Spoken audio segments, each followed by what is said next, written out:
compétence volontaire. Voilà. Alors justement, pourquoi ce volontarisme en matière de transport de la part du Conseil général? C'est indispensable pour nous, naturellement. Notre engagement est indispensable. D'abord, le département des Hauts-de-Seine est celui qui s'est le plus densifié depuis les années 70. Deuxièmement, malheureusement, pour les habitants de la banlieue qui circulent en voiture parce qu'ils n'ont pas d'autre choix que d'utiliser la voiture, Paris s'enferme de plus en plus et de plus en plus inaccessible. Les voies sur berge se ferment, les portes d'entrée se rétrécissent, et donc évidemment il faut que les transports en commun se développent largement pour pouvoir satisfaire le besoin des habitants.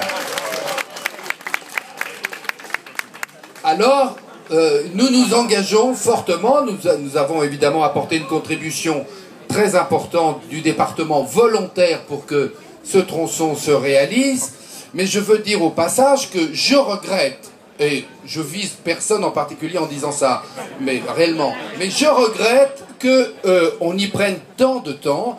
Le tronçon de la porte d'Orléans à la mairie de Montrouge a été engagé, la décision, la démarche est entreprise il y a presque 20 ans, en 1994. Jean-Loup Metton parlait de 1928, où on en avait parlé, mais la décision de procéder au tronçon a été prise en 1994, elle enfin réalisée, et je regrette qu'on n'ait pas enchaîné immédiatement pour continuer sur Mérite-Bagneux.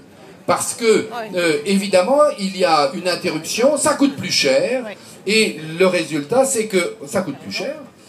Nous allons participer, le département des Hauts-de-Seine s'est engagé à mettre 43 millions dans ce prochain tronçon, donc on le fait, et du coup, ça va être livré vers 2019-2020, peut-être, nous l'espérons.